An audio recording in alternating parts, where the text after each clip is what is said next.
যারা বিদেশ যাওয়ার প্রস্তুতি নিচ্ছেন তাদের জন্য গুরুত্বপূর্ণ একটি বিষয় হচ্ছে বিএমইটি রেজিস্ট্রেশনে নমিনি ও ব্যাংক অ্যাকাউন্টের তথ্য আপডেট করা। তো এই তথ্য যদি আপডেট না করেন তাহলে কিন্তু আপনারা বিএমইটির যে স্মার্ট কার্ড বা ছাড়পত্র সেটি কিন্তু পাবেন না। আর সেটি যদি না পান তাহলে কিন্তু আপনার বিদেশ যেতে সমস্যা হবে। তো আজকের এই ভিডিওতে আমি দেখাবো আপনাদের কিভাবে ঘরে বসে নিজে নিজেই এই তথ্যগুলো আপডেট করবেন। তাহলে চলুন শুরু করা যাক ভিডিওটি। আপনাদের চলে আসতে হবে গুগলে গিয়ে লিখবেন বিএমইটি রেজিস্ট্রেশন। এই যে আমার উপরে লিখছিলাম চলে আসছে। সো এখানে ঢুকে প্রথমে যে লিঙ্কটা থাকবে দেখেন বিএমইটিতে স্বাগতম, এটাতে ক্লিক করবেন। হ্যাঁ, এটাতে ক্লিক করলে এরকম একটা ইন্টারফেস আসবে। এখানে হচ্ছে যে আপনারা যারা রেজিস্ট্রেশন করছেন তারা লগ ইন করবেন, আর যারা রেজিস্ট্রেশন করেন নাই তারা নতুন করে রেজিস্ট্রেশন করে নেবেন। তো যেহেতু আমি যারটা দেখাচ্ছি তার রেজিস্ট্রেশন করা।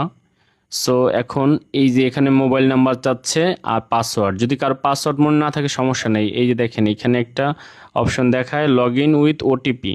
সো এই ওটিপি দিয়ে হচ্ছে যে আমরা প্রবেশ করব। সো ওটিপিতে ক্লিক করলে দেখেন এই যে মোবাইল নাম্বার চাচ্ছে, আচ্ছা যেই নাম্বার দিয়ে আপনি রেজিস্ট্রেশন করছেন এই নাম্বারটা বসায় দিবেন। হ্যাঁ, এখানে তাহলেই হবে।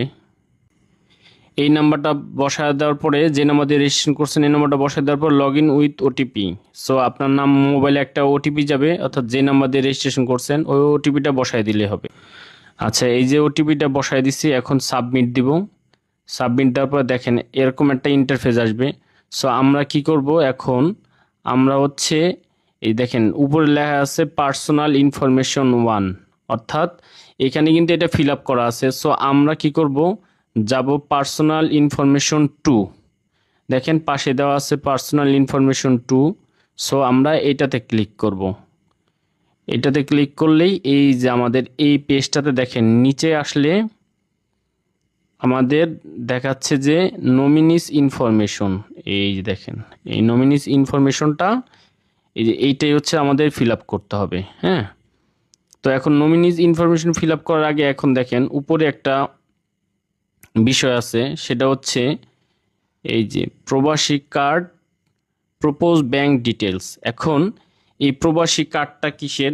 প্রবাসী কার্ডটা হচ্ছে নতুন একটি ডিজিটাল সেবা যার মাধ্যমে প্রবাসী কর্মীদের তথ্য, কর্মসংস্থান সংক্রান্ত রেকর্ড এবং ব্যাংকিং বা রেমিটেন্স সহ বিভিন্ন সেবা একসঙ্গে যুক্ত করার একটা পরিকল্পনা করা হয়েছে। অর্থাৎ প্রবাসীদের বিভিন্ন মানে এভাবে সেবা দেওয়ার জন্য প্রবাসী কল্যাণ একটা কার্ড করার মানে করতেছে, উদ্যোগ নিচ্ছে সরকার।